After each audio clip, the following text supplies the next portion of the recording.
नमस्कार, मी गणेश आचवल स्वामी कृपा यूट्यूब चॅनलमध्ये तुम्हा सर्वांचं मनपूर्वक स्वागत करतो।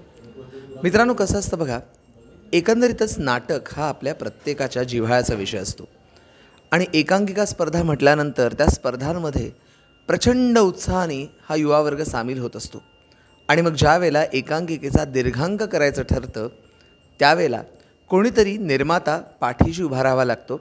हे सगळी प्रस्तावना आत्ता करण्याचं कारण असं की लवकरच अरेला कारे हा दीर्घांक आपल्यासमोर येतोय आणि त्या संदर्भात आपण संवाद साधणार आहोत या नाटकाचे निर्माते वरुण सुखराज यांच्यासोबत। हाय वरुण। हॅलो, तुझं स्वागत आहे या चॅनलतर्फे। थँक्यू। आणि मुख्य म्हणजे मला जाणून घ्यायचं आहे की अरेला कारे या दीर्घांकाची निर्मिती तुझ्याकडे कशी आली आणि निर्माता व्हावंसं का वाटलं?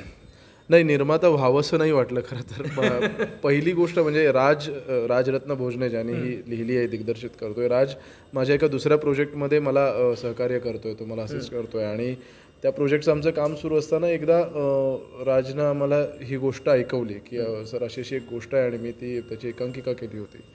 मग मी म्हटलं मला सविस्तर ऐकायला आवडेल। मग त्यांनी एकदा वाचन केलं त्याचं आणि ते ऐकल्यानंतर मी झॅप्ट होतो, ओव्हरवेल्म्ड होतो। कारण असं की मुळातच निसर्ग, जंगल ह्या सगळ्याशी माझा तो सॉफ्ट पॉईंट आहे, माझा त्या काय म्हणू आपण त्याला, हळवा हे आहे, कोपरा आहे।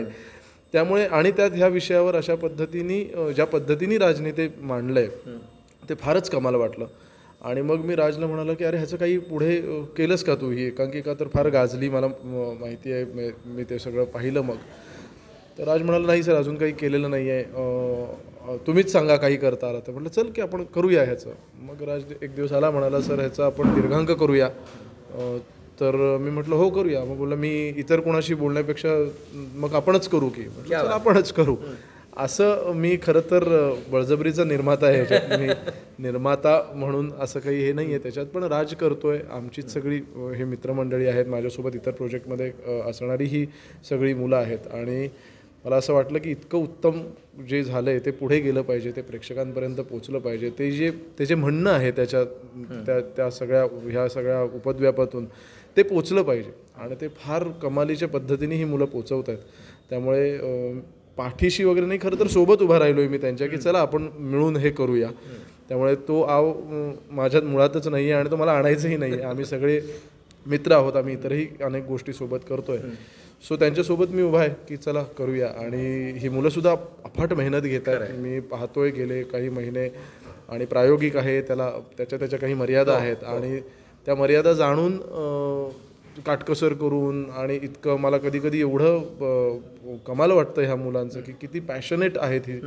आणि त्यामुळे मला अभिमानही वाटतो की येस आपण एका खूप चांगल्या कलाकृतीसोबत उभे आहोत, जोडले गेलो, आणि त्याचा फार अभिमान वाटतो मला।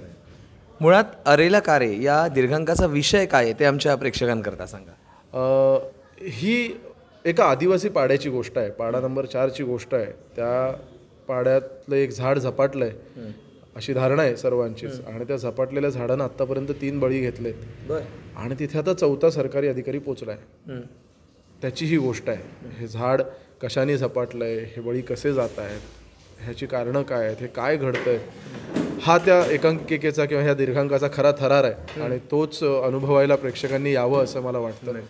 या आदिवासी पाड्याची गोष्ट ह्या मुलांनी अगदी जिवंत केलेली आहे रंगमंचावर, जे आत्ता आपण पाहिलं सुद्धा या रंगीत तालमीत। सो अशी ती गोष्ट आहे आणि आपल्याला सगळ्यांनाच विचार करायला लावणारी, प्रश्न विचारणारी, स्वतःला प्रश्न विचारायला आपल्याला भाग पाडणारी अशी ही गोष्ट आहे आणि तोच ह्या एकांकिकेचा मूळ विषय आहे।